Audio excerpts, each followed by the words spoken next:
সমস্ত প্রশংসা একমাত্র আল্লাহর জন্য, যিনি আসমানি রিসালাতকে আমাদের ইসলামী শরীয়তের মাধ্যমে সমাপ্ত করেছেন এবং নবী ও রাসূলগণের ধারাকে আমাদের নবী মুহাম্মদ সাল্লাল্লাহু আলাইহি সাল্লাম এর মাধ্যমে সমাপ্ত ও শেষ করেছেন।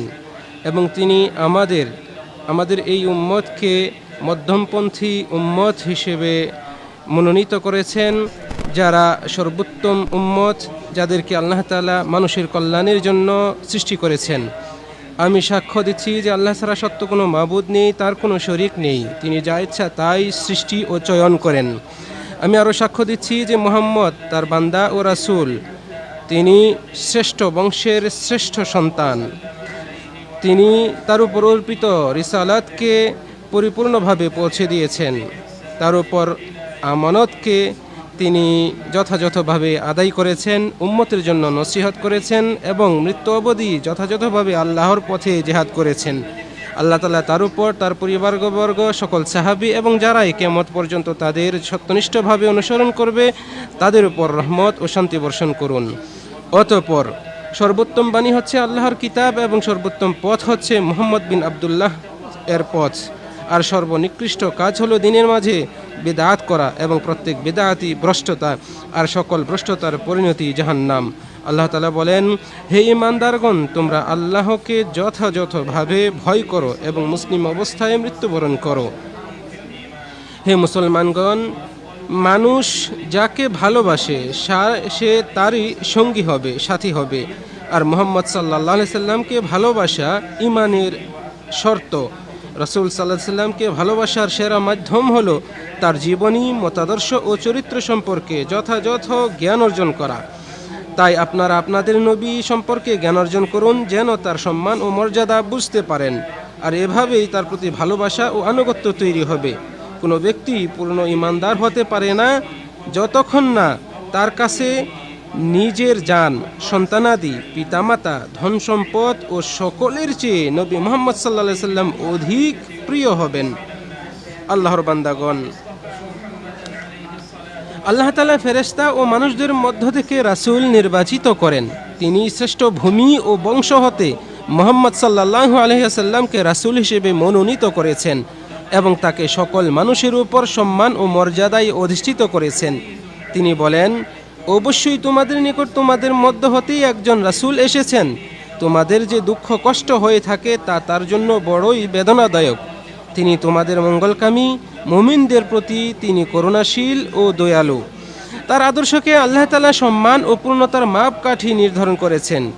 এ মর্মে তিনি বলেন, অবশ্যই তোমাদের জন্য রয়েছে রাসূলুল্লাহর মধ্যে উত্তম আদর্শ, তার জন্য যে আল্লাহ ও শেষ দিনের আশা রাখে এবং আল্লাহকে বেশি বেশি স্মরণ করে। আল্লাহ তাআলা রাসূল সাল্লাল্লাহু আলাইহি ওয়াসাল্লামের আদর্শ ও চরিত্র, বুদ্ধি ও বিবেচনা, কথা ও কাজের প্রশংসা করেছেন এবং প্রকাশ্যে ও ইঙ্গিতপূর্ণভাবে তার পূর্ণ সাফাই গেয়েছেন। তার বিবেকের প্রশংসা করে তিনি বলেন, তোমাদের সঙ্গী বিভ্রান্ত নয়, বিপথগামীও নয়। তার দৃষ্টিশক্তির প্রশংসা করে তিনি বলেন, তার দৃষ্টি বিভ্রম হয়নি, দৃষ্টি লক্ষ্যচ্যুতও হয়নি। তার বক্ষ দেশের প্রশংসা করে তিনি বলেন, আমরা কি আপনার বক্ষ আপনার কল্যাণে প্রশস্ত করে দেইনি?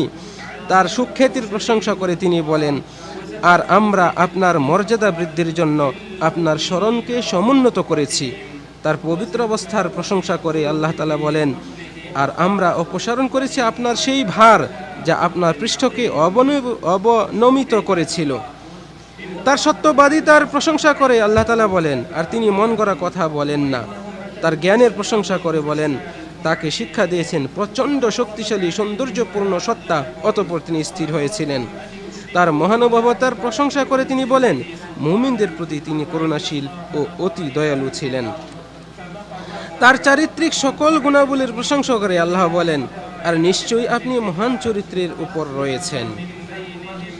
আল্লাহর বান্দাগণ, আল্লাহ তাআলা তার সকল বান্দাকে একনিষ্ঠ একত্ববাদী করে সৃষ্টি করেছেন। অতঃপর তাদের কাছে শয়তান এসে তাদেরকে নিজ ধর্ম হতে বিচ্যুত করেছে, যা তাদের জন্য আল্লাহ তাআলা হালাল করেছেন তা হারাম করেছে এবং তাদেরকে আল্লাহর সাথে অংশীদার স্থাপনের নির্দেশ দিয়েছে, যার পক্ষে কোনো প্রমাণ নাজিল হয়নি। এমত অবস্থায় দুনিয়ার আরব অনারব মানুষের অবস্থা থেকে আল্লাহ তাআলা তাদের সকলের উপর ক্রোধান্বিত হলেন, তবে আহলে কিতাবদের অবশিষ্ট কিছু মানুষ ব্যতীত। এদের মধ্য থেকে শ্রেষ্ঠতম গোত্র এবং অতি সম্মানী ও মর্যাদা সম্পন্ন বংশধরকে মনোনীত করলেন, যারা ছিল তৎকালীন সময়ে কল্যাণ ও সম্মানের পৃষ্ঠপোষক। তাদের মধ্যে সবচেয়ে সম্মানিত ও দুষ্মুক্ত ব্যক্তি ছিলেন মুহাম্মদ বিন আবদুল্লাহ বিন আব্দুল মুত্তালিব আল আরাবি আল কুরাইশি আল হাশিমি। তার মায়ের নাম আমিনা বিনতে ওয়াহাব আল কুরাইশি। আল্লাহ তাআলা তার জন্মস্থান হিসেবে শ্রেষ্ঠ স্থানকে বাছাই করলেন, ফলে তিনি মক্কায় জন্মগ্রহণ করলেন, যা পৃথিবীর শ্রেষ্ঠতম শহর উম্মুল কুরা এবং ওহির অবতরণ স্থল। তিনি সেখানেই বেড়ে উঠেছেন এবং নবুয়ত প্রাপ্ত হয়েছেন। ঈসা বিন মারিয়াম আলাইহিস সালাম এর জন্মের প্রায় 632 বছর পরে হস্তি বাহিনীর ঘটনার বছরে রবিউল আউয়াল মাসে তিনি জন্মগ্রহণ করেন। প্রায় 40 বছর বয়সে মক্কায় তিনি নবুয়ত প্রাপ্ত হন এবং 63 বছর বয়সে মৃত্যুবরণ করেন। হে মুসলিম বৃন্দ, রাসূল সাল্লাল্লাহু আলাইহি সাল্লাম পিতৃহীন অনাথ জীবনযাপন করেছেন। তার মায়ের গর্ভে থাকা অবস্থায় পিতা মারা যান। 6 বছর বয়সে মাকেও হারান। অতঃপর তার দাদা আব্দুল মুত্তালিব তাকে লালন পালন করতে থাকেন। 2 বছরের পর তিনিও মৃত্যুবরণ করেন। তারপর তার চাচা আবু তালেব তাকে নিজের কাছে নিয়ে আসেন এবং তার দেখাশোনা করতে থাকেন এবং তাকে সুরক্ষা ও সাপোর্ট দিয়ে যান। অবশেষে তিনিও নবুয়তের 10ম বছরে মৃত্যুবরণ করেন। রাসূল সাল্লাল্লাহু আলাইহি ওয়াসাল্লাম বাবা মায়ের একমাত্র সন্তান ছিলেন, তার কোনো ভাই বোন ছিল না। আল্লাহ তাআলা চমৎকারভাবে তার মাঝে কল্যাণ ও ভদ্রতা এবং প্রকৃতিগত স্বভাব ও সুন্দর আচরণকে সমন্বয় করেছেন। তিনি ব্যবসার খাতিরে একাধিকবার সিরিয়া সফর করেছেন। ব্যবসা করতে চাচার সাথে সফর করেছেন। তার স্ত্রী খাদিজা বিনতে খুয়াইলিদ এর ব্যবসায়িক কাজেও সফরে গিয়েছেন। অনুরূপভাবে তিনি কয়েক কিরাত মুদ্রার বিনিময়ে মক্কাবাসীদের ছাগল চড়িয়েছেন। 25 বছর বয়সে খাদিজা বিনতে খুয়াইলিদ এর সাথে বিবাহ বন্ধনে আবদ্ধ হন। খাদিজা রাদিয়াল্লাহু আনহা তাকে সর্বাত্মক সহযোগিতা ও সমর্থন করেছেন। ইব্রাহিম ব্যতীত সকল সন্তানই খাদিজার গর্ভের ছিল, আর মারিয়া কিপ্তিয়া হচ্ছেন ইব্রাহিমের মাতা। 40 বছর বয়স পূর্ণ হলে আল্লাহ তাআলা তাকে রেসালাতের জন্য মনোনীত করেন এবং তার মাধ্যমেই নবী ও রাসূলদের ধারা সমাপ্ত করেন। রেসালাত প্রাপ্ত হয়ে তিনি মানুষকে তাওহীদ গ্রহণ, শিরক পরিহার, ভালো গুণে গুণান্বিত হওয়া, সৎ কাজের আদেশ, অসৎ, জুলুম ও অন্যায় কাজে নিষেধ ইত্যাদির দিকে আহ্বান করতে থাকেন। তিনি মক্কায় দীর্ঘ 13 বছর গোপনে ও প্রকাশ্যে, রাতে ও দিনে মানুষদেরকে উক্ত দাওয়াত দিয়েছেন, কিন্তু তারা নিজেদের কানে আঙ্গুল দিয়েছে, মহাচক্রান্ত করেছে, কাপড়ে নিজেদের মুখ ঢেকেছে, জেদ করেছে এবং খুবই উদ্ধত্তপূর্ণ আচরণ করেছে। তারা তার বিরোধিতা করেছে, তার সাথে শত্রুতা পোষণ করেছে, তাকে মিথ্যুক বলেছে ও কষ্ট দিয়েছে, তাকে বিদ্রূপ করেছে, এমনকি তাকে জাদুকর, গণক ও পাগল বলেও অপবাদ দিয়েছে।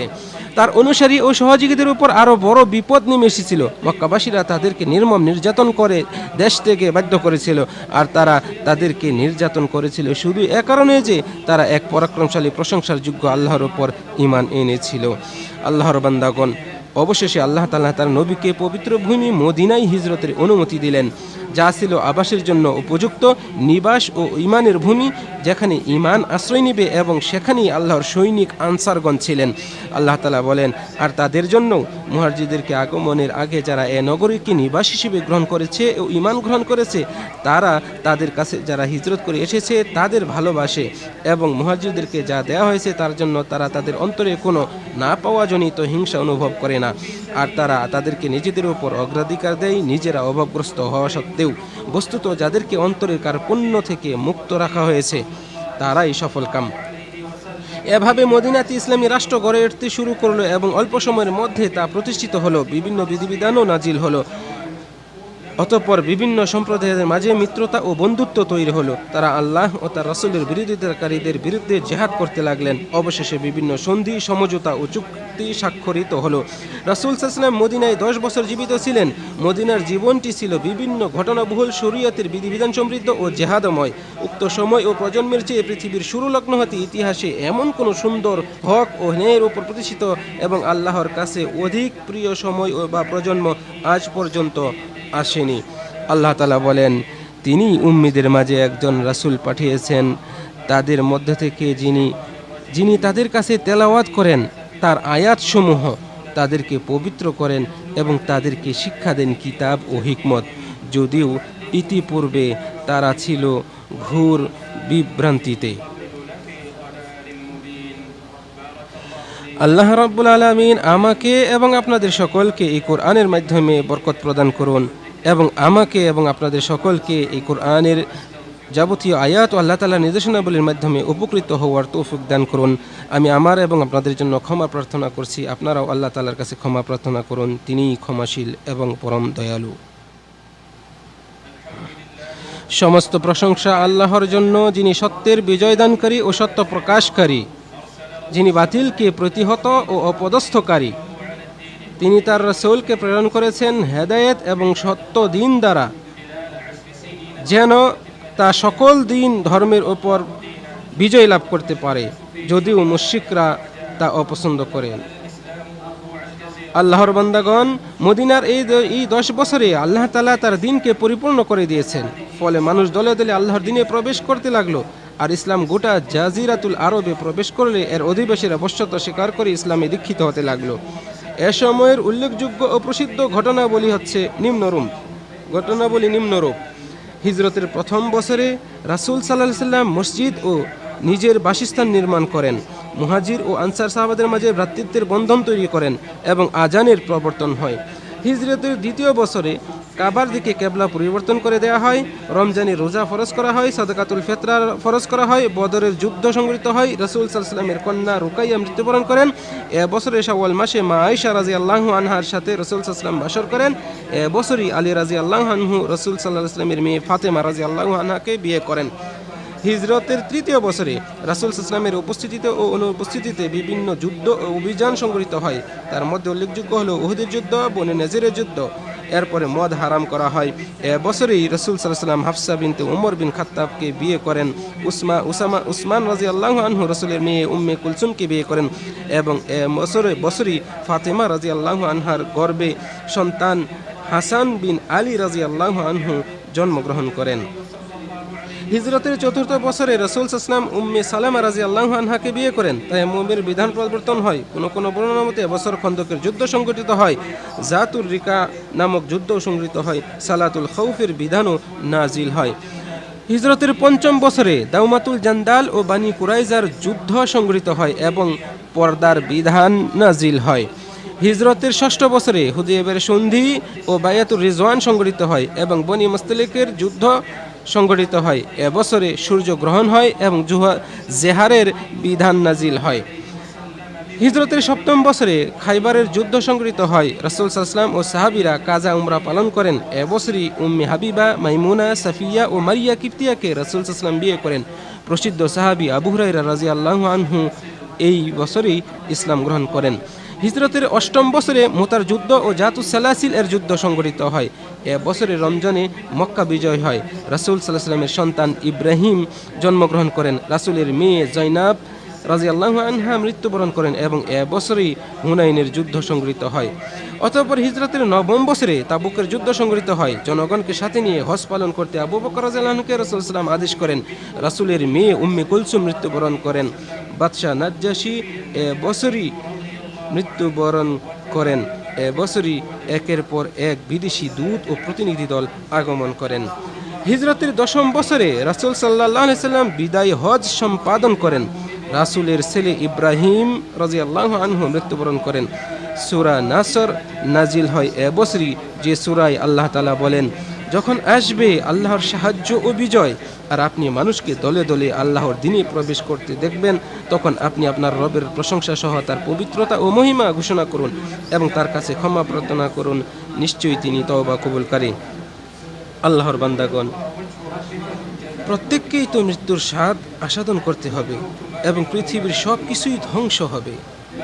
মৃত্যু এমন এক তীক্ষ্ণ অস্ত্র যা লক্ষ্যে পৌঁছতে বিচ্যুত হয় না, এমন এক তিক্ত কূপ যা থেকে সকল জীবকেই পান করতে হয়। হিজরতের 11তম বছরে বিদায় হজ্জের পর রবিউল আউয়াল মাসে রাসূল সাল্লাল্লাহু আলাইহি সাল্লাম মৃত্যু রোগে অসুস্থ হয়ে পড়েন। আমার বাবা মাতার জন্য কুরবান হোক। আল্লাহ তাআলা তাকে ইখতিয়ার দিলেন। তিনি রবের সাক্ষাৎকে পছন্দ করলেন, ইখতিয়ার করলেন এবং বলতে লাগলেন, আল্লাহুম্মা আর-রফিক আল-আ'লা, আল্লাহুম্মা আর-রফিক আল-আ'লা। অর্থাৎ, হে আল্লাহ, উচ্চ সমাসীন বন্ধুর সাথে মিলিত হতে চাই। হে আল্লাহ, উচ্চ সমাসীন বন্ধুর সাথে মিলিত হতে চাই। বিদায়ের সময় ঘনিয়ে আসলে রাসূল সাল্লাল্লাহু আলাইহি সাল্লাম ওসিয়ত করলেন, অতঃপর বিদায় নিলেন। তার বিদায়ে পৃথিবী অন্ধকারময় হয়ে পড়ল আর অন্তরসমূহ প্রকম্পিত হয়ে উঠল। হায় আল্লাহ, তার বিদায় কতই না বেদনাদায়ক, দুঃখের, বিষণ্ণতার। সেই সময়টা কতই না অসহনীয় মুহূর্তের। রাসূল সাল্লাল্লাহু আলাইহি সাল্লামের মৃত্যুতে পৃথিবীতে ওহী আসা বন্ধ হয়ে যায়, চতুর্দিক অন্ধকারে ছেয়ে যায়। অনেকেই কথা বলতে চেয়েও কথা বলতে পারছিলেন না।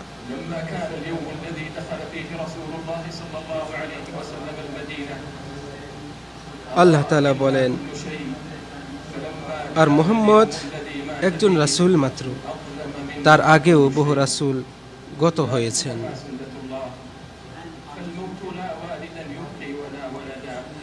মৃত্যু এটা এমন একটি বিষয় যা কোনো সন্তানকেও ছাড়ে না, কোনো বাবাকেও ছাড়ে না।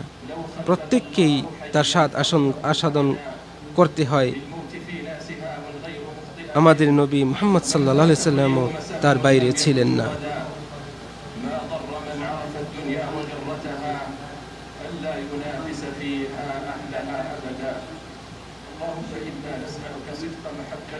হে আল্লাহ, আমরা আপনার কাছে সত্য মহব্বত ও ভালোবাসা কামনা করি আপনার নবী মুহাম্মদ সাল্লাল্লাহু আলাইহি সাল্লামের প্রতি।